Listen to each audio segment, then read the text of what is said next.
वस्सलातु वस्सलामु अला अशरफिल अंबियाइ वल मुरसलीन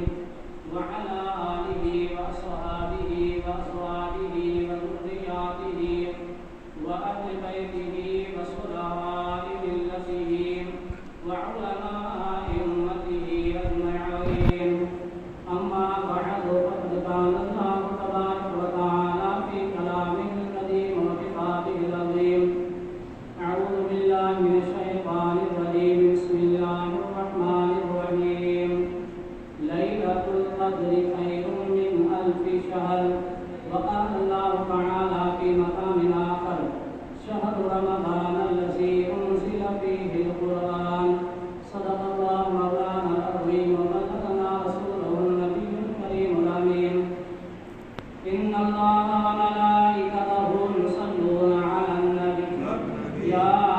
अय्युहल्लज़ीना आमनू सल्लु अलैहि व सल्लिमू तस्लीमा।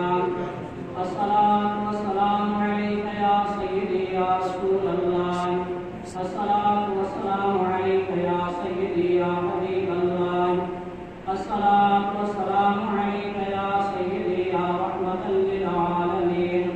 व अला आलिका व अस्हाबिका या सय्यदी या खातमन नबिय्यीन या साहिबल जमाल व या सय्यदल बशर मिन वजहिकल मुनीर लक़द नुज़िरल क़मर ला युमकिनु समाउ कमा काना हक़्क़ुहु बअद अज़्क़ुदा बुलिग़ुई किस्से मुख़्तसर। क्या शान अहमदी का चमन में शुहूर है, हर गुल में और हर शजर में मेरे मोहम्मद का नूर है। या मोहम्मद मुस्तफ़ा कुर्बान तेरे नाम पर, पाक है सच्चा दीन तेरा मुफ्तिदा इस्लाम पर। हमद है सलात अवा प्यारी जमात सामून कुरान पाक जे बिन मुख्तलिफ मकामात चंद कलिमात में तिलावत करने जो शरफ हासिल कयो आहे। दुआ है कि अल्लाह ताला हक़ ऐं सच बयान करने की तौफ़ीक़ अता फरमाए। अल्लाह ताला असां सभी के कुरान के ॿुधी समझी ऐं उन जे मथां अमल जी तौफ़ीक़ अता फरमाए। अल्हम्दुलिल्लाह अॼु रमज़ान शरीफ़ जी 27वीं रात आहे, जंहिंखे उर्फ़ में लैलतुल क़द्र चयो वञे थो, यानी क़द्र जी रात। अल्हम्दुलिल्लाह लैलतुल क़द्र ईअं तव्हां सम्झो त ख़ुदि रमज़ान शरीफ़ जो सींगार आहे। 12 महीननि जो सींगार रमज़ान आहे ऐं रमज़ान जे महीने जो सींगार लैलतुल क़द्र आहे। अल्लाह तबारक व तआला जेके असां गुनाहगारनि खे थोरे वक़्त में घणो आख़िरत जो समर गॾु करण जा जेके मौक़ा अता फरमाया, उन्हनि में सरे फ़हिरिस्त लैलतुल क़द्र आहे। ऐं अल्हम्दुलिल्लाह इहो एहसान असांजे मथां सुने आका मदनी मुस्तफ़ा सल्लल्लाहु अलैहि वसल्लम जे सदके अता थियो आहे। साबिक़ा जेके उम्मतूं हुयूं उहे इन्हनि शयुनि जे लाइ तरसंदियूं हुयूं। उहा शइ जेका तव्हांखे अॼोकी रात में मिलंदी, इहा शइ हासिल करण जे लाइ हुननि खे हज़ारे महीना महिनत करणी पवंदी। हज़ारे महीना माना इहे सम्झो ज़िंदगी जो सॼो हिसो लॻाइणो पवंदो हो। उन खां पोइ त उन ई मक़ाम ते न पहुची सघंदा हुआ जे मक़ाम ते तव्हां इन हिकिड़ी रात में इबादत करे पहुची सघो था। माना इहो शरफ़ अल्लाह तबारक व तआला असांखे अता फरमायो आहे। सदको कंहिंजो वधीने वारो बिरादरान इस्लाम सॼे साल में कोई मख़सूस रातियूं अचनि थियूं। बिलख़ुसूस क़द्र जी रात आहे, निस्फ़े शाबान आहे, ॿिन्ही ईदनि जूं रातियूं आहिनि, यानी ईद उल फित्र जी रात ऐं ईद उल अज़हा जी रात। इन्हनि ॿिन्हिनि रातियुनि जी वॾी फ़ज़ीलत आहे। ऐं अरफ़ा जी रात यानी 9 ज़िलहज शरीफ़ जी रात, जेका हज जी रात आहे। इहे सभु भलायूं बरकत वारियूं इबादत जूं रातियूं आहिनि। अल्हम्दुलिल्लाह जेका अॼु रात आहे, जंहिंखे शब क़द्र चयो वञे थो, उन जो शान अल्लाह क़ुरान में वाज़िह फरमायो आहे। सॼी सूरत क़द्र जेका आहे लैलतुल क़द्र जे शान में आहे। ॿियनि रातियुनि जे शान में मख़सूस आयतूं, हिन रात जे शान में सॼी सूरत क़द्र अल्लाह ताला नाज़िल फरमायो आहे। अल्लाह ताला मुख़्तसर तारुफ़ लेकिन जामे बयान फरमायो आहे। रब फरमाए थो इन्ना अंज़लनाहु फ़ी लैलतिल क़द्र, बेशक असां नाज़िल कयोसीं इन्ही खे क़द्र जी रात में, कंहिंखे क़ुरान खे। वमा क़द्र अवां खे छा ख़बर त लैलतुल क़द्र आहे छा? अल्लाह खुद इरशाद फरमाए थो लैलतुल क़द्र खैरुम मिन अल्फि शहर। लैलतुल क़द्र जेका आहे उहा 1000 महीननि खां बि भली आहे। 1000 महीननि जहिड़ी न, 1000 महीननि खां भली आहे। तनज़्ज़लुल मलाइकतु वरूह, नाज़िल थियनि था इन रात में मलाइक ऐं रूह, यानी हज़रत जिब्रील अमीन अलैहिस्सलाम बिइज़्नि रब्बिहिम मिन कुल्लि अम्र, हर अमर जे लाइ अल्लाह जे हुक्म सां। सलामुन हिय हत्ता मतलइल फज्र, इहा रात सलामती वारी हूंदी आहे, बरकत वारी हूंदी आहे फज्र जे उभरण ताईं, यानी सुबह सादिक थींदो आहे तेसिताईं हिन रात जूं बरकतूं, फज़ीलतूं, रहमतूं, मग़फ़िरतूं ऐं सलामतूं अल्लाह ताला ता यानी हिन रात जो तारुफ़ अल्लाह ताला नुज़ूल क़ुरान जे ज़रिए सां फरमायो आहे। मुंहिंजा आका मदनी मुस्तफ़ा सल्लल्लाहु अलैहि वसल्लम जे ऐलान नबूवत खां अॻु में अक्सर बेशतर ग़ारे हिरा में पंहिंजी ज़िंदगी मुबारका जा ॾियहड़ा गुज़ारींदा। मके पाक में आहे, जबल नूर ते ग़ारे हिरा आहे। एतिरे क़द्र जो सदन ज़रूरत जूं जेके अशिया हुयूं खुर्दोनोश उम्मुल मोमिनीन सय्यदा खदीजतुल कुबरा रज़ियल्लाहु तआला अन्हा पाण खणी वञी करे ग़ारे हिरा ते मुंहिंजे आका जी बारगाह में पेश कंदियूं। मशहूर रिवायत आहे, जिब्रील मुंहिंजे हबीब जी बारगाह में आयो, अर्ज़ थो करे या रसूल अल्लाह, कुझु घड़ियुनि में अव्हां जी पाक घर वारी अव्हां ते पहुचण वारी आहे। कहिड़े हाल में? जो उन जे मथे मुबारक ते हिकिड़ो बर्तन आहे, उन ई बर्तन में तव्हांजे लाइ खाधे जी कुझु शइ खणी करे वारी बारगाह में अची रही आहे। हज़रत रूहुल अमीन अर्ज़ कयो या रसूल अल्लाह, जीअं सैयदा खदीजतुल कुबरा वारी बारगाह में अचे, अल्लाह तबारक व तआला स्पेशल मूंखे मोकिलियो आहे वारी बारगाह में, त उम्मुल मोमिनीन जीअं मां जी खिदमत में हाज़िर थिए पहिरीं ख़ुदा जो सलाम चए थो। यानी सैयदा खे अल्लाह तबारक व तआला जो सलाम इरशाद फरमायो। अम्मा सां उन साॻी हाल में आई, मथे मुबारक ते बर्तन हुयो जंहिंमें मुंहिंजे आका जे खाधे जे लाइ का शइ खणी आई। मुंहिंजे महबूब मुस्तफ़ा सल्लल्लाहु अलैहि वसल्लम सैयदा खदीजा खे अल्लाह जो सलाम इरशाद फरमायो। अर्ज़ करण जो मक़सद इहो आहे, ऐं आलिमनि फरमायो त रमज़ान जा रोज़ा तव्हां छो फ़र्ज़ थिया? बक़ाया महीननि में थियनि हा। उन जे लाइ इहे आलिमनि बयानु फरमायो आहे उन जे लाइ त हिन महीने में ख़ुसूसन रोज़नि जी फ़र्ज़ियत खां अॻु में, यानी सन 2 हिजरी में रोज़ा फ़र्ज़ थिया। 2 हिजरी में रोज़े जी फ़र्ज़ियत अल्लाह ताला नाज़िल फरमाई। फ़र्ज़ रोज़ो थियण खां अॻु में हिन महीने में ख़ुसूसन मुंहिंजा आका ग़ारे हिरा में सॼो महीनो इबादत में गुज़ारींदा। कहिड़े हाल में? ॾींहं जो न खाईंदा हुआ, सॼो ॾींहुं पाण रोज़े जी हालत में हूंदा हुआ। इफ़्तार खां बाद में ये मग़रिब जो टाइम थींदो त आका करीम अलैहिस्सलाम खाइण ऐं पीअण शुरू फरमाईंदा हुआ। मुंहिंजे महबूब जी अदा अल्लाह तबारक व तआला खे पसंदि आई। अल्लाह ताला फरमाए महबूब जेका तुंहिंजी अदा आहे उहा मां ख़ुदा खे पसंदि आहे। तव्हां ॾिसो हज जो नक्शो पंहिंजे ज़हन में आयो, सॼो हज अदाउनि जे मथां मुश्तमिल आहे। छा? बैतुल्लाह शरीफ़ जे तवाफ़ जे रमल खां वठी करे मक़ाम इब्राहिम जे रफ़रत खां थींदो, सफ़ा मरवा जी सही खां थींदो, वुक़ूफ़ अरफ़ात खां थींदो, मुज़दलिफ़ा खां थींदो, रमीअ जिमार खां थींदो, हत्ता के क़ुर्बानी खां थींदो, टोटल जेके शयूं सभु महबूब जूं अदाऊं आहिनि। अल्लाह वारनि जूं छा आहिनि? अदाऊं आहिनि। हालांकि इबादत ख़ुदा जी आहे, हज फ़र्ज़ आहे उम्मत मुस्लिमा जे मथां, लेकिन जिन इबादतुनि जे मजमूए जो नालो हज करार ॾिनो वियो आहे, उहे टोटल जेके इबादतूं अल्लाह ताला जे महबूब बाननि जूं अदाऊं आहिनि। तंहिंजे करे मक़सदु इहो थियो अल्लाह खे पंहिंजे महबूब बाननि जूं अदाऊं पसंदि ईंदियूं आहिनि। नमाज़ जेका पाण पढ़ूं था, हालांकि क़ुरान में तव्हां नमाज़ जो क़याम साबित करे ॾेखारियो, रुकू भी थींदो आहे क़ुरान मज़ा। हालांकि क़ुरान में सभु शइ आहे, ॿिया न कुल शइ असांजो ईमान आहे। क़ुरान में बयानु कयो त सजदो कीअं थींदो आहे, क़ाइदो कीअं थींदो आहे। क़ुरान हुकुम फरमायो आहे अक़ीमुस सलाह, नमाज़ क़ाइम कयो, वला तकूनु मिनल मुशरिकीन, मुशरिकन मना न थियो। छो? नमाज़ न पढ़णु मुशरिकन जो कमु आहे। मोमिन जो कमु छा आहे? ख़ुदा जी बारगाह में पेशानी घुराइणु। लेकिन मुंहिंजे अर्ज़ जो मक़सदु इहो आहे त क़याम कंदा आहियूं तकबीर तहरीमा सां। क़याम में छा पढ़ियो वञे थो? उन खां पोइ रुकू थींदो आहे, रुकू खां पोइ क़ौमा, पोइ सजदो, जलसो, वरी ॿियो सजदो, ॿिनि रकातुनि खां पोइ क़ाइदो थींदो आहे। इहो टोटल जेको नमाज़ जी सूरत आहे, इहा अदाए मुस्तफ़ा। महबूब अल्लाह। मुझे आका फरमाया सल्लूनी कमा रअयतुम सल्ली, मुझे आका फरमाया सल्लू कमा रअयतुमूनी, तवा ये नमाज पढ़ो जी मां मोहम्मद के तवा नमाज पढ़ंदे ॾिसंदा आहियो। सल्लू नमाज पढ़ो कमा रअयतुमूनी मुसल्ली, जी मां मुस्तफा नमाज पढ़ो। तेरे करे अल्लाह ताला फरमाया मुझे महबूब खुदा के तो सा मोहब्बत आहे, सब बाला खुदा के पर महबूब लेके प्यारा है, लेकिन सब का वधिक मोहब्बत अल्लाह ताला के मेरे हबीब सा। रब फरमाए महबूबा जी तू मुस्तफा प्यार है, तू तुझा पाक नाला भी प्यारा है की है। औ अल्लाह तुझी उम्मत रे मथा नमाज में क्या फर्ज तो करे छया, नमाज में क्या छाए फर्ज आहे। असा लफ्ज अहमद लिखंदा आहियूं, समझाणी ॻाल्हि, महबूब जो नालो आसमान ते अहमद आ, ज़मीन ते मोहम्मद आ। असा वेंदा आहियूं क़याम में, क़याम सूरत ठाहींदो आहे अल्फ जी, अहमद में पहिरियों हर्फ कहिड़ो आहे अल्फ। क़याम सूरत ठाहींदो आहे अल्फ जी, उन खां पोइ रुकू थींदो आहे, रुकू सूरत ठाहींदो आहे हा जी, ॿियो हर्फ अहमद जो हा आहे। रुकू खां बाद में असां सजदो कंदा आहियूं, सजदो सूरत ठाहींदो आहे मीम जी, यानी अहमद जो टियों हर्फ मीम आहे। उन खां बाद में असां कायदे में वेही करे नमाज ख़त्म कंदा आहियूं, कायदो सूरत ठाहींदो आहे दाल जी।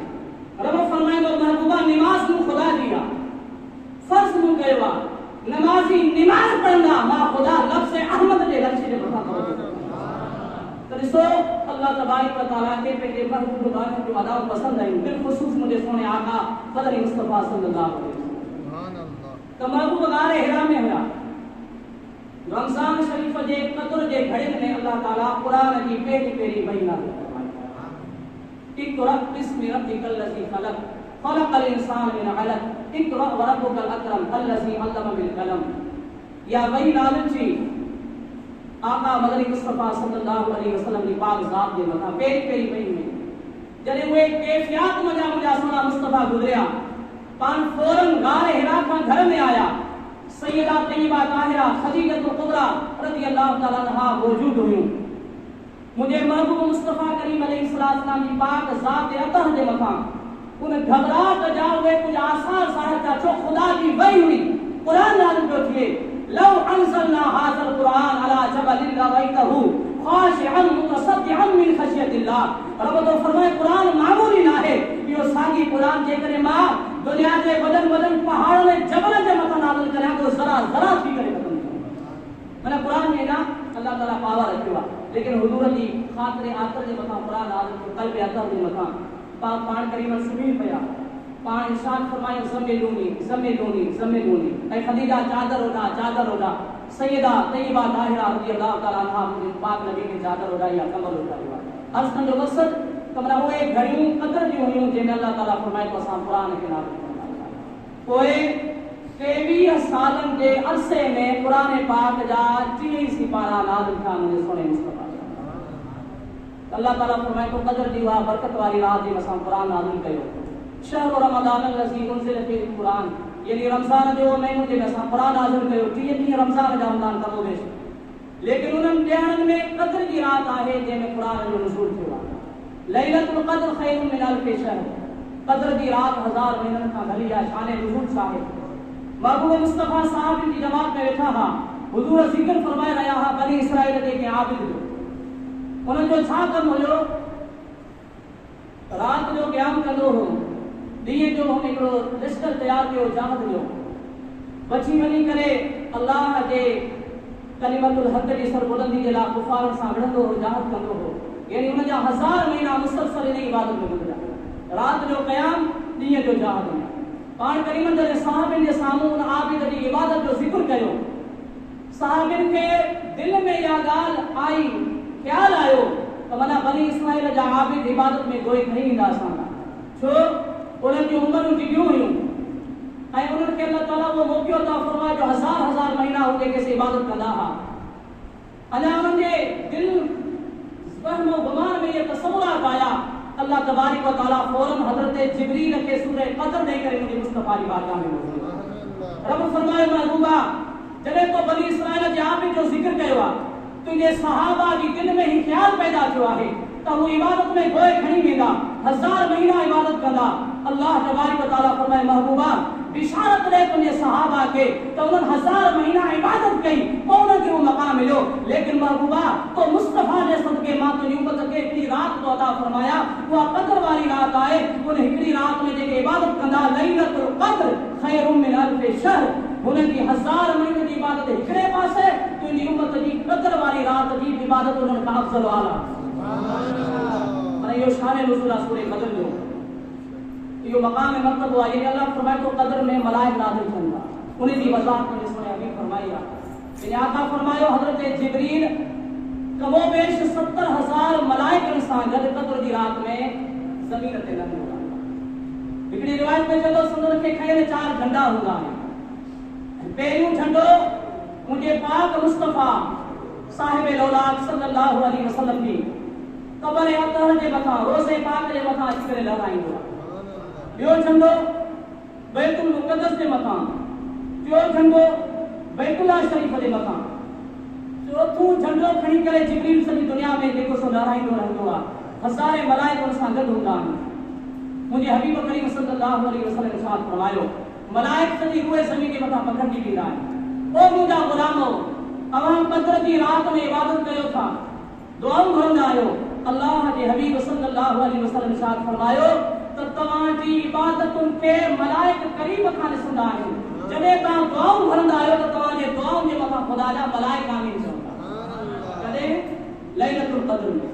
असां तां दुआऊं घुरियूं इन रात में अल्लाह जा मलाइक तव्हांजे दुआउनि जे मथां आमीन चवंदा अल्लाह तबारक व तआला जेके इनाम और इनामात नसीब फरमाईंदो आहे ख़ुसूसन इन रात में इबादत गुज़ारनि खे उन जो मुशाहिदो कंदा आहिनि जॾहिं सुबुह सादिक थींदो आहे हज़रत जिब्रील जी क़यादत में जॾहिं मलाइक वापस मोटंदा आहिनि रूहुल अमीन जी बारगाह में तमाम मलाइक अर्ज़ कंदा ओ मलाइकनि जा सरदार अॼोकी रात में उम्मत मुस्लिमा जे रसूलुल्लाह जे ग़ुलामनि जेके इबादतूं कयूं पंहिंजूं हाजतूं रब जी बारगाह में पेश कयूं उन्हनि जो छा थियो हज़रत रूहुल अमीन अलैहिस्सलातु वस्सलाम इरशाद फरमाईंदो आहे त लैलतुल क़द्र जे इबादत गुज़ारनि सभु हाजतूं दुआऊं इबादतूं सजदा अल्लाह ताला सब जी बारगाह में क़बूल फरमाए माना उलमा फरमाइनि था माना हिन रात में ता यकीन तसल्ली क़ल्ब सां समझी वठो त जेका ता घुरंदो अल्लाह ताला ताली जवाब इन करे असां खे तरगीब ॾिनी वई आहे सैयदा उम्मुल मोमिनीन सैयदा आयशा सिद्दीक़ा फरमाए थी मुंहिंजे हबीब फरमायो रमज़ान जे आखिरी अशरे में ता लैलतुल क़द्र खे घुरियो यानी एक ही का आखिरी रोजे ताईं बिलखुसूस ताक रातिन में उम्मुल मोमिनीन सैयदा फरमाई थी त मुंहिंजे हबीब मुस्तफ़ा सल्लल्लाहु अलैहि वसल्लम जो हमेशा इहो दस्तूर हूंदो हो पाण रातूं इबादत में गुज़ारींदा हा लेकिन जॾहिं रमज़ान शरीफ जो आखिरी अशरो हूंदो त मुंहिंजा हबीब तमाम घणी मुशक्क़त फरमाईंदा इबादत जे ज़रिए सां क़यामुल लैल जे ज़रिए सां शब बेदारी जे ज़रिए सां ऐं सैयदा फरमाई थी त पंहिंजे अज़वाज खे घर वारनि खे महबूब करीम सल्लल्लाहु अलैहि वसल्लम खारींदा हा तरगीब ॾियारींदा हा हुकुम फरमाईंदा अज़वाज मुतहरात खे तव्हां उथी करे हिन रमज़ान जे आखिरी अशरे में ख़ुदा जी इबादत कयो छो त इन ई रमज़ान जे आखिरी अशरे में लैलतुल क़द्र अल्लाह तबारक व तआला रखी इन करे हुजूर पंहिंजी उम्मत खे तरगीब ॾिनी आहे त तव्हां ख़ुसूसन क़द्र जी रात खे लहो उन जी तलाश कयो ऐं उन में इबादत कयो उन जी हिकड़ी रात जी इबादत आहे 1000 में उन खां ऐं किन रिवायत में ये बचे थो त मलाइक मजा हज़रत जिब्रील इबादत गुज़ारन सां मुसाफ़िर फरमाईंदा माना हथ मिलाईंदो आहे हज़रत जिब्रील लैलतुल क़द्र जे इबादत गुज़ारन सां कैफियत छा हूंदा उन टाइम ते असां जिब्रील मुसाफ़िर फरमाईंदो जे नेक वक्त के या सआदत हासिल थींदी उन जे उलमा फरमाइनि था जॾहिं रूह अमीन सां मुसाफ़िर फरमाईंदो आहे त उन जे जिस्म जे मथां अजीब कैफियत हिकिड़ी थी वेंदी आहे खौफ़ खुदा उन जे जिस्म जे मथां जारी सारी थी वेंदो आहे उन जे मथां जहिड़ी लज़्ज़त थी जेका सा हालत आई थी वेंदी आहे ऐं फौरन जेका सा दुनिया का दिल उन कटजी वेंदी आहे इल्लाह रग़बत थी वेंदी हली आहे त उहो शख़्स समझी छॾे त मूंसां हाणे जिब्रील मलाइकनि जे सरदार अची करे सुभान अल्लाह त कहिड़ी सआदत आहे जो उहो जेको कमो बे सवा लख नबियनि जो जेको जिब्रील सहाबी आहे क़ुरान जे आसमानी किताबनि सहीफ़ जो हाफ़िज़ आहे अल्लाह जे नबी जी बारगाह में वरी खणी अचण वारो जेको रूहुल अमीन आहे उहो इन लैलतुल क़द्र में मुस्तफ़ा करीम सल्लल्लाहु अलैहि वसल्लम जी उम्मत जे जेके मोमिन इबादत गुज़ार हूंदा आहिनि सां वधी करे हथ मिलाईंदो आहे दोस्तो जिब्रील जो हथ मिलाइण उन बाने जी सादत जी निशानी आहे ऐं उन बाने जे कतई जन्नती हुजण जी निशानी आहे। मलाइक आमीन चवन तवानी दुआ फौरन अल्लाह की बारगाह में मक़बूल ऐं मुस्तजाब हुंदी आहे। तंहिंजे करे ही क़ीमती मौक़िया असां पंहिंजे हथ मजा न विञायूं। अल्लाह जे हबीब जे सदक़े जेके अल्लाह ताला करम कया आहिनि करम जा असां भरपूर फ़ाइदो हासिल लेकिन कदर की रात के ज़ाहिर न कयो वियो आहे, मख़फ़ी रखियो वियो आहे। उन जो बि मसइलो आहे। तो लाज़मी आहे जेकॾहिं ज़ाहिर कजे आहे त असां तव्हां उन हिकिड़ी राति जे मथां भाड़े वेही रहियो इबादत खे वेझा न ख़बर हुजे असांखे पतो हुजे थी लैलतुल क़द्र आहे इन में इबादत कंदासीं असां हज़ार महीननि जी इबादत जो सवाब हासिल करे रखंदासीं। तंहिंजे करे हुज़ूर फरमायो निशानदेही फरमाई आहे क़द्र जो निशानियूं बि बयानु फरमायूं लेकिन फरमायो आहे त तव्हां कसरत इबादत कयो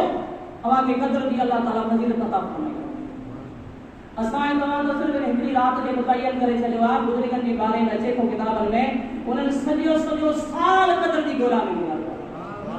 हिकिड़े बुज़ुर्ग फरमायो जॾहिं खां मां बालिग़ थियो आहियां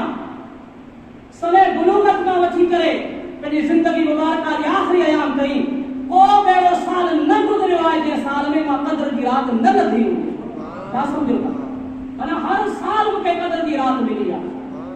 सुते गफ़लत जी ख्वाब ऐं निंड में तव्हां असांखे न मिलंदी। क़द्र जी राति ॻोल्हण जे लाइ दोस्तो असांखे ओजागा करणा पवंदा, बिस्तरनि खे अलविदा चवणो पवंदो, शबे बेदारी करणी पवंदी। अल्लाह ताला फरमातो वल्लज़ीन जाहदू फीना लनहदियन्नहुम सुबुलना। जेको असां जा अचण जी कोशिश कंदो आहे इबादत जे ज़रिए सां असां उन लाइ रस्ता सवासान कोशिश कयो इंशाअल्लाह ताला मन जद वजद जे कोशिश के तहकीक उन शे के लदो अल्लाह तबारक व तआला असां सभी के क़द्र जो भलाई बरकत व फजीलत नसीब करे इंशाअल्लाह। तो बिरादरान इस्लाम लेकिन हज़रत शाह अब्दुल अजीज मोहद्दिस दहलवी रहमतुल्लाह तआला अलैह पान कुछ इशारा बयान फरमाया। इमाम आज़म अबू हनीफा फरमाई था त क़द्र की रात 27 मैंने राजे बोली हुआ उलमा अक्सर उलमा बुजुर्ग मशाइख फरमाई था तो मना लैलतुल क़द्र चाहे रमजान शरीफ जी 27 हुआ। शाह अब्दुल अजीज फरमाए तो त सूरत क़द्र में अल्लाह ताला टे तक इरशाद फरमाया लैलतुल क़द्र लैलतुल क़द्र लैलतुल क़द्र। लैलतुल क़द्र में जेकर ता हरफ गणी दो तो 9 थींदा। टिनी कलिमात जेके आहिनि कलिमात जेका आहिनि अल्लाह ताला इरशाद फरमाया उन्हनि टिनिनि जा तव्हां जेकॾहिं हरफ वेही टोटल जमा फरमाईंदा कंदा त 3 नवा घणा थींदा 27 थींदा। शाह अब्दुल अजीज फरमाए थो ते हिन मजा इशारो इहो आहे छो अब्दुल बदर जे लाइ इशारो काफ़ी हूंदो आहे। रब फरमायो क़द्र जी राति कहिड़ी आहे रमज़ान में 27। ॿियो पाण फरमाई था टोटल सूरह क़द्र में कलिमात जो तइदाद कलिमात जो 3 आहे ऐं ज़मीन जे इरशाद फरमाए लैलतुल क़द्र ना खुदा जो इशारो फरमायो आहे यानी सलामुन हिया हत्ता मतलल क़द्र वो 27 नंबर जो कलमो आहे। शाह अब्दुल अजीज फरमाए थो तो उन मजा तो आयो इशारा तो समझी वञो अल्लाह के वादे इरशाद फरमाए थी और नेमत जेका क़द्र जी मोता फरमाई रमजान जी केड़ी रात 27 सुभान अल्लाह। हजरत अब्दुल्लाह इब्न अब्बास रज़ियल्लाहु तआला अन्हुमा का हजरत सैयदना फारूक आज़म रज़ियल्लाहु तआला अन्हु इरशाद फरमाए खबर अब्दुल्लाह क़द्र की रात केड़ी है? साईं फरमाए 27 की रात है। फारूक आज़म पूछो दलील केड़ो है? हजरत अब्दुल्लाह इब्न अब्बास देखो हिब्रुल उम्मा मुफस्सिरीन देखो रईसुल मुफस्सिरीन साईं फरमाए ॾिसो खुदा आसमान 7 पैदा कया आया घणा आसमान 7 जो अंग ज़मीन 7 उन खां पोइ हफ़्ते जा ॾींहं 7 इंसान जी तख़लीक़ जा मरहला 7 इंसान जिन आज़ा ते सजदो कंदो आहे उहे टोटल उज़वा घणा 7 उन खां पोइ बैतुल्लाह जे तवाफ़ जा चकर घणा 7 रमीए जिमार जेके पथरियूं हयूं वेंदियूं उन जो तइदाद घणो 7। अब्दुल्लाह इब्न अब्बास रज़ियल्लाहु तआला अन्हुमा इरशाद फरमायो इन 7 जे अंग जे फज़ीलत जे करे मां तसल्ली सां चवां थो त रमज़ान जे जेका क़द्र जी रात उहा 27 फारूक आज़म तबस्सुम फरमाए मुर्की करे फरमायो ओ अब्दुल्लाह रज़ियल्लाहु तआला अन्हु जेका ॻाल्हि असां जे इल्म में हुई उहा तो ज़ाहिर थी सुभान अल्लाह। छा माना जेका शइ असां जे इल्म में हुई उहा शइ तो ज़ाहिर करे हज़रत उबैद बिन इमरान रज़ियल्लाहु तआला बहरे कुल्सुम जे सफ़र ते उस्मान गनी जी बारगाह में हाज़िर थिया वाक़ियो बयान कयो त असां सफ़र ते वासी दरिया जो सफ़र हो उन दौरान सफ़र हिकिड़ी रात आई उन्हीं रात में दरिया जे पानी जो जायको बिल्कुल मिठो बनी हो। हज़रत उस्मान से नूरैन रज़ी अल्लाह तआला अन्हु इरशाद फरमायो उहा रात केड़ी कोन अंदाजो लगायो जेका रात हुई जंहिंमें उन्हनि जो मुशाहिदो थियो हुआ रमज़ान जे 27 दी रात। साईं फरमायो त मुंहिंजे आका सोने मदनी मुस्तफा सल्लल्लाहु अलैहि वसल्लम इरशाद फरमायो त जॾहिं क़द्र जी रात हूंदी आहे त अल्लाह तबारक व तआला जेको दरिया ऐं समुंड जो पाणी आहे उनखे कुझु घड़े ते मिठो बनाए मना बुजुर्गन के पाक आज की सो रात मिली आ ए उन वजा निशान दई आ की याद हुआ क़द्र वाली रात केड़िया रमजान शरीफ जे 27 दी रात ते जे करे अल्हम्दुलिल्लाह असां ऐं तवां उहा नियत रखी करे इन रात में जे करे असां इबादत कंदासीं इंशाअल्लाह ताला अल्लाह ताला महबूब जे सदके तवां असां जो क़द्र जो सवाब अता फरमाए का वो क़द्र जो भलायूं अता फरमाईंदो। क़द्र दी रात नुज़ूल कुरान दी रात कुरान जे नाज़िल थियण दी रात इन रात में कुरान पाक बिलखुसूस मुझे आका जेला बिलउमूम उम्मत मुस्लिमा जेला अल्लाह जे तरफा हिदायत जेला रहबरी रहनुमाई जेला इंसान जी जिंदगी जे ज़ाब्तन के क़वाइद व क़वानीन के बयान कर जेला अल्लाह ताला सां दस्तूर जामे दिनो जेको कुरान दी सूरत अज असां तमाम जे करे कुरान खां थोड़ा परे थियायूं त असां जो कसूर हालांकि कुरान परे करण जहिड़ो कोन्हे का कुरान पाक के अल्लाह ताला वे फजीलत अता फरमाए खुदा जी सिफत आ कुरान परे करण जो कोने लेकिन असा या बदरसी भी चेबी जो अज वजे करे अल्हम्दुलिल्लाह असा जे आका जो मौजज़ो 14 सदियों गुजरन के बावजूद जे असा में मौजूद है अल्हम्दुलिल्लाह वो कुरान की सुभान अल्लाह के जो भलाई कुरान पाक में अल्लाह तबारक तआला रखी छयो मुझे आका फरमायो जने मुझा गुलाम जग छी करे अल्लाह जे के घर में वेही करे कुरान पढ़दा है गंजी करे कुरान पढ़दा है मुझे पाक नबी फरमाया अल्लाह ताला अपनी मथा सकीना नाज़िल फरमाएगा सुकून नाज़िल फरमाएगा ततनज़्ज़ल अलैहिमुल मलाइका मलाइक नाज़िल थींदा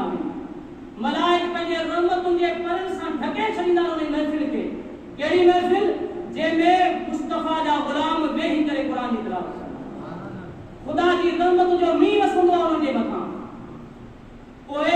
अल्लाह तबारक व तआला उन्हीं महफिल जो जिक्र मलाइकनि जी जमात थी केॾा खुशनसीब उहे शख्स आहिनि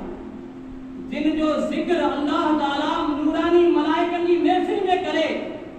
उन जो जिक्र अल्लाह तबारक व तआला बयान फरमाए त उहा सादत मंदन जी जेका सा जमात महफिल मजलिस हूंदी आहे कहिड़ी जंहिंमें मुस्लमान वेही करे ख़ुदा जे क़ुरान जी तिलावत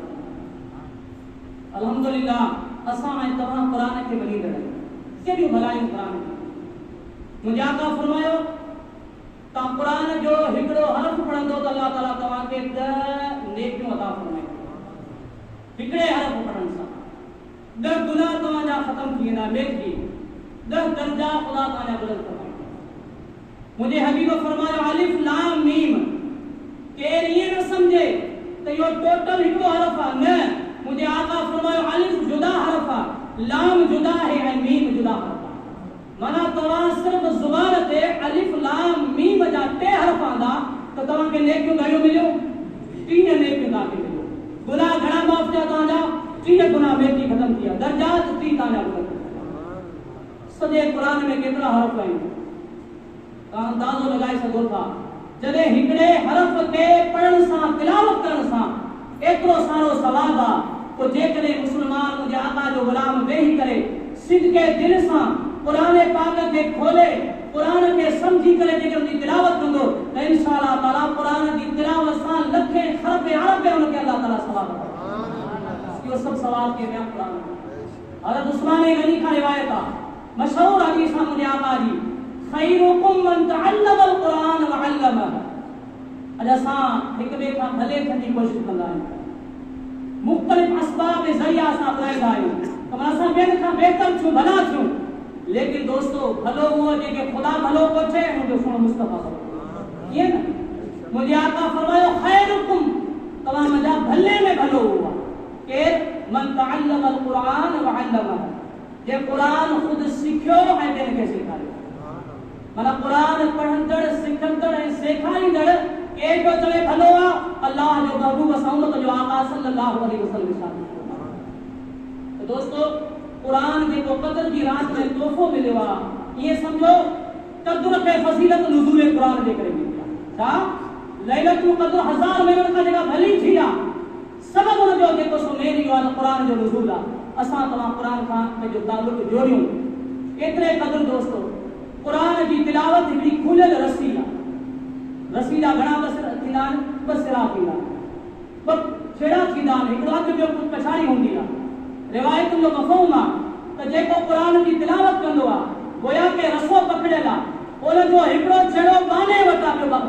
अल्लाह तबारक तआला जी ज़ात माना इहे सम्झो कुरान जी तिलावत करण वारो क़ारी कुरान उन जो ताल्लुक रब्त जेको आहे डायरेक्ट ख़ुदा जी ज़ात सां थी वेंदो अल्लाह जो क़ुर्ब ख़ासि उन खे हासिल थींदो आहे मुंहिंजे हबीब फरमायो हिकिड़ो शख़्स कुरान पढ़ंदो आहे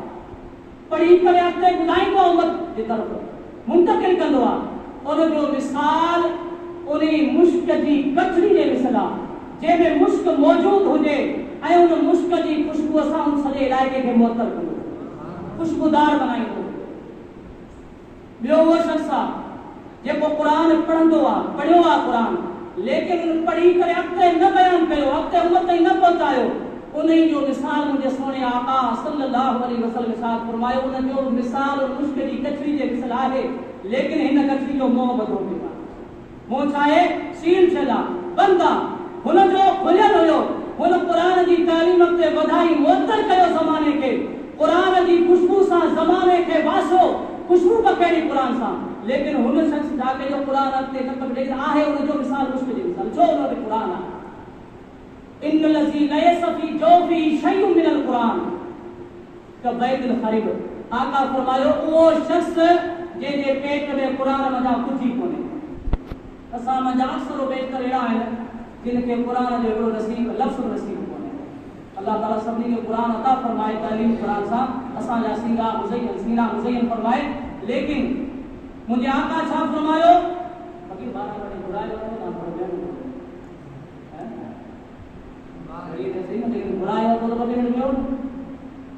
सामर्थ करो इन्नल लज़ी लयस फी जौफी शय्युन मिनल कुरान वो शख्स जे पेट में कुरान मजा काशे कोने उन जो मिसाल का बैतुल खरीब वीरान घर जे मिसाल हा हिकड़ो घर वीरान आहे न उन में केर रहंदो आहे शैतान जो तस्वर आका मिसाल दे करे वीरान घर जो छो मिसाल ॾिनो माना घर जेको गैर आबाद हूंदो आहे उन में जिनात कब्ज़ो कंदा आहिनि शैतान अची करे वेंदो आहे मुंहिंजे नबी इशारो फरमायो जे मुस्लमान जो सीनो कुरान खां खाली आहे उन जे सीनो जेको आहे रहमान जो मरकज़ न शैतान जो जेको सो मरकज़ बणी तंहिंजे करे असां जे करे चाहियूं था त असांजो सीनो रहमान जो मरकज़ बणी असांजी दिल जेको आहे अनवारे तजल्लियात बारी ताला जो महवर और मरकज़ बनी वने असांखे पंहिंजी दिल खे कुरान सां मुज़य्यन बनाइणो पवंदो तंहिंजे करे ग़ुलाम इस्लाम असां तव्हांखे कुरान सां ताल्लुक़ वास्तो जोड़णो पवंदो केॾो सवाब आहे कुरान पढ़ण जो मुंहिंजे आका करीम अलैहिस्सलाम फरमाए जेको शख़्स कुरान पढ़े थो कुरान पढ़ंदड़ हाफ़िज़ कुरान जे वालिदैन खे क़यामत वारे ॾियारे ताज पारायो वेंदो क्या पारायो वेंदो ताज आका करीम फरमायो उन ताज जी रोशनी सिज जी रोशनी का वधीक सुभान असां जे अंगण में जॾहिं सिज बरंदो रोशनी केतिरी थींदी आहे मुंहिंजे हबीब फरमायो उन ताज जी रोशनी सिज जी रोशनी का वधीक इहो कंहिंखे ताज पारायो पियो वञे कुरान पढ़ंदड़ क़ारी कुरान हाफ़िज़ कुरान आलिम कुरान जे वालिदैन खे खुद कुरान वारे जो मकाम मर्तबो ॾिनो वरतिल कमा कुंत तुरतिलो हदीस पाक जा लफ्ज़ है अल्लाह ताला जो हबीब फरमाए थो त क़यामत वारे ॾियारे कुरान पढ़ंदड़ खे हुकुम थींदो रब जे तरफां कुरान खे तरतील सां पढ़ आस्ते पढ़ जी दुनिया में पढ़ंदो है पढ़ंदो में अलहमदो खां शुरू कर जन्नत जा ॾाका चढ़ंदो सुभान अल्लाह आखिरी जिते वनास जो लफ्ज़ खत्म करी वो तुझे रहण जी जन्नत में जाए फायदा आहे या कुरान में कोन्हे आहे न कुरान में तंहिंजे करे लैलतुल क़द्र जो हिकिड़ो ॿियो पैगाम असां वटि खणी आई आहे हर साल ॿियो पैगाम खणी ईंदी आहे त क़ुरान खे कपड़न जा तह न चाढ़ो। कुरान कपड़न में वेचन जरा दुनिया में ना आयो हो। कुरान अगे लोह महफूज में होयो। खुदा लोह महफूज था दुनिया में इन जे लांदो जो कुरान हर मुस्तफा ने गुलाम के हथ में हो। कुरान हर नबी ने गुलाम की जुबान जे मथा हुजे। कुरान जे मुताबिक हर मुस्तफा जो गुलाम की जिंदगी गुजारे। अफला यतदब्बरून कुरान। अल्लाह ताला कुरान में फरमायो थियो छाए तवाके छो न था कोड़ो फिक्र कयो कुरान छो न था अपनी जिंदगी कुरान के सांचे में छो न था लिखो अपनी जिंदगी के कुरान के मुताबिक छो न था आयो। तेने करे चाहियो था असां के दुनिया आखिरत में कामयाबी मिलनी। चाहियो था असां सुरखरू थियूं बियो को जरियो कोने न के दान में न के बेके के को सो दोस्तो डाइजेस्ट में आ न को बेके आम दुनिया की किताब में आ। असां निसाबी किताब की तैयारी फुल कयूं था। स्कूल के टाइम दियो था उन का वो कोचिंग सेंटर उन जे जेको सवनी करे उते पेश थींदा आहियूं। तव्हां असांखे निसाबी जेको किताब आहे बुक आहे जेको तालीम आहे जेका उन में असां एक्सपर्ट माहिर थी वञूं अॼा। लेकिन दोस्तो अफ़सोस आहे असां दुनिया की तालीम जे तरफ़ एतिरी तवज्जो ॾियूं था तवज्जो नाहे असांजी त क़ुरान न वरी उज़ुर पेश थींदो आहे त क़ुरान अरबी में आहे असांजी ज़ुबान ॿी आहे असां सम्झूं कोन था। जेकरे तव्हांखे तव्हांजे के प्यारे जो महबूब जो या खणी आला मनसब के एमपीए जो एमएनए जो वजीर आजम सदर जो बिना तशबीह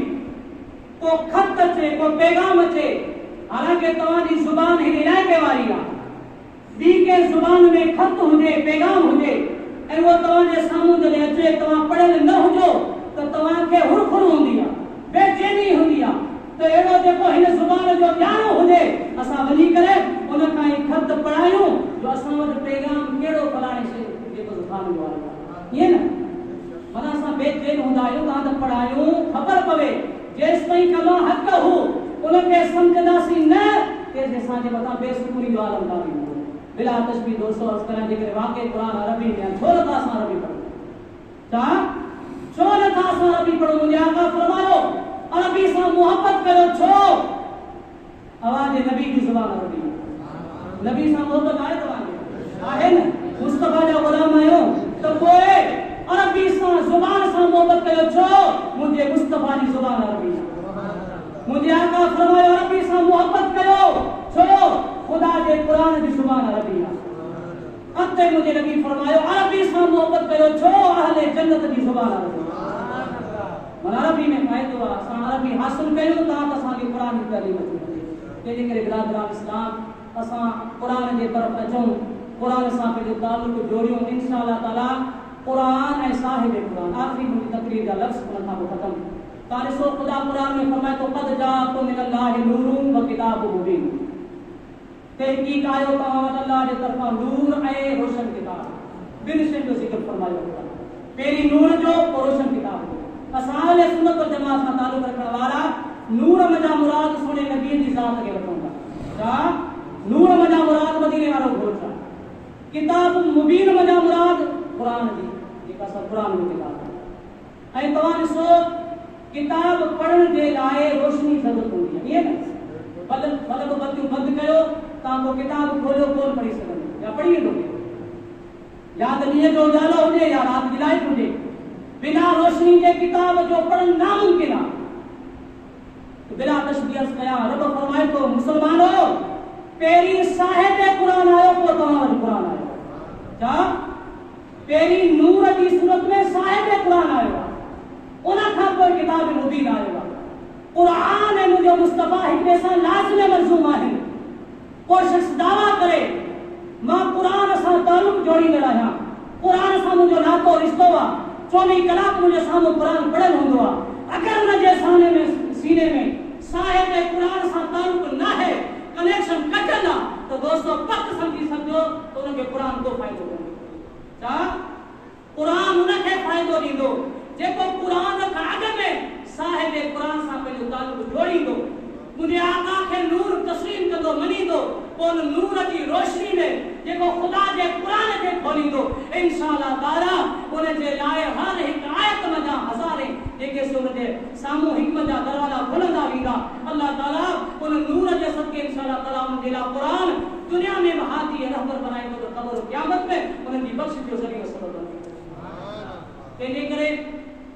कुरान साहिब कुरान बिन सागे ताल्लुक है रबत देखो सो पे कायम हो जाए बिना कुरान दे नबी न तो मिल सके बिना नबी के कुरान सा ताल्लुक को बंदे तेने करे अल्हम्दुलिल्लाह सा मुसलमान आयो सोने नबी के बता कुरान आदत जो अल्लाह तबारक व तआला से मुस्तफा की मोहब्बत में गलो कर कुरान सा ताल्लुक रखा बिना जो सुनो खुदा कहवा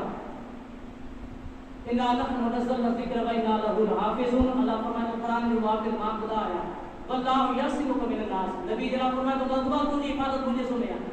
कितना जोर लगाया काफिर तमाम नौजवान बहादुर विरंगर जंगजू जे कैसे बच्ची करे अबू लहब अबू जहल वाला सजे इलाके में जाऊं कर गया मुझे नबी के घर जो के रोके चेनी पासन खाने के से गुजर रहा लेकिन कुर्बान हो जा मुझा हबीब तुझी हिफाजत जो सुमु खाल के अंदर दे दस्ते गुजर गया अल्लाह ताला फरमाता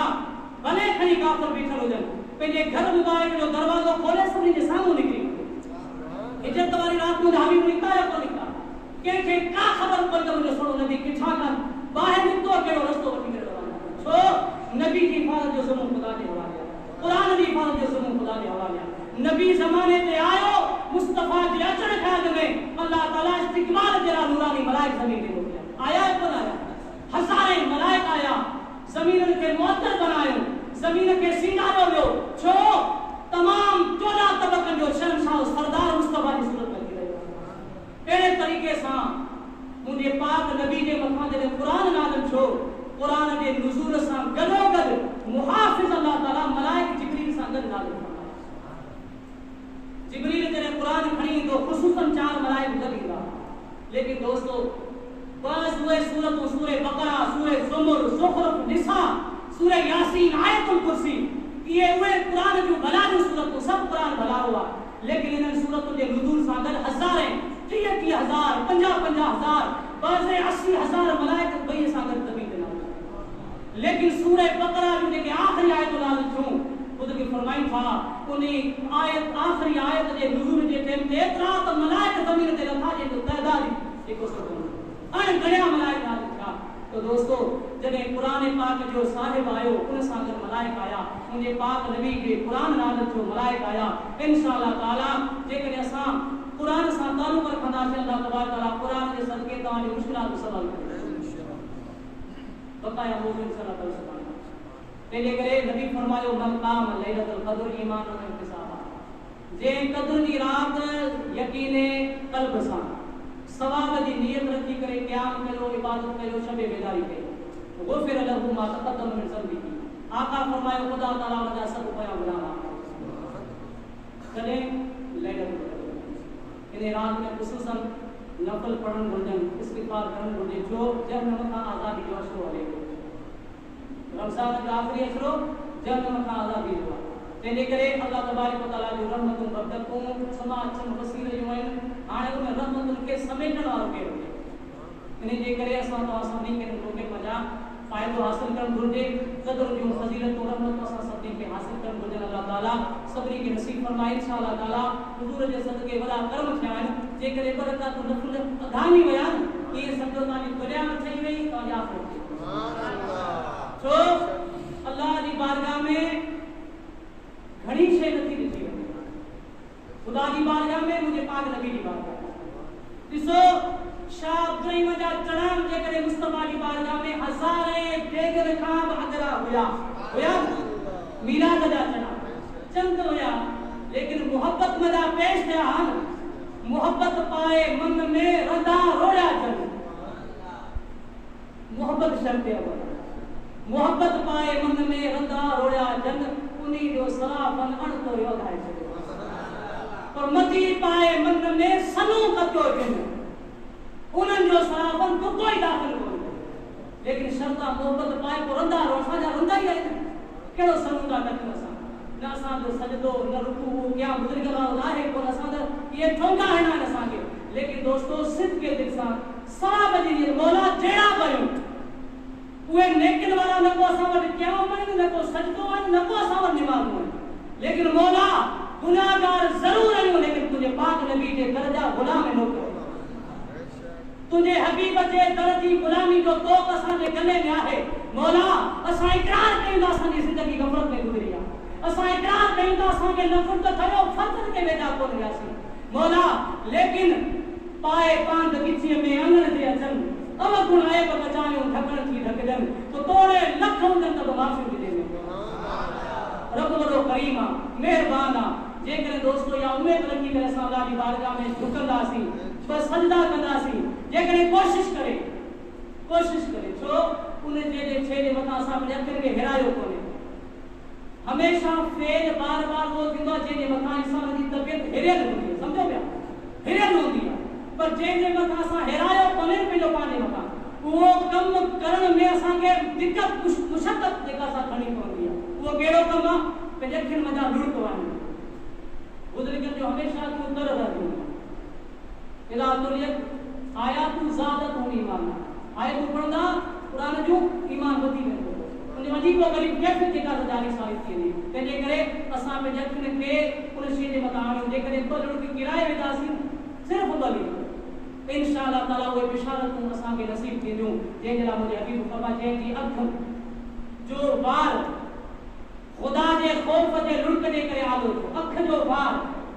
खुदा जे खौफ जे लुड़क किरण जे करे आलो थो गुस्सो तर थो मुंहिंजे नबी फरमायो खुदा दा उन के जन्म का इंशाअल्लाह ताला वो बरकत रहमत असां सभी का अल्लाह ताला नसीब फरमाइंदो ऐं अल्लाह ताला जो कुछ भी मूं चयो अवां ॿुधो अल्लाह ताला मूंखे ऐं सभिनी खे अमल जी तौफ़ीक़ अता फरमाए क़दर जूं जेके बक़ाया घड़ियूं रहियूं आहिनि अल्लाह ताला मतलब फजर ते जो कुछ भी रहमतूं नेमतूं तव्हां सभिनी खे नसीब फरमाए वा आखिर दावाना अल्हम्दुलिल्लाह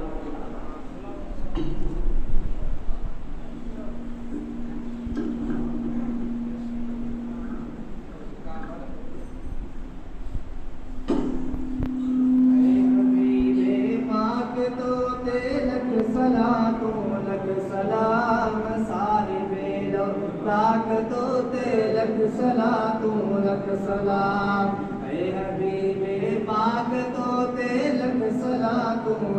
सलाम साहिबे औलाद तो ते लख सलाम अर्श कुर्सी खाम थे रब वट तुमी जा खाना थाक तो ते लख सलाम तुमी जा खाना थाक तो ते लख सलाम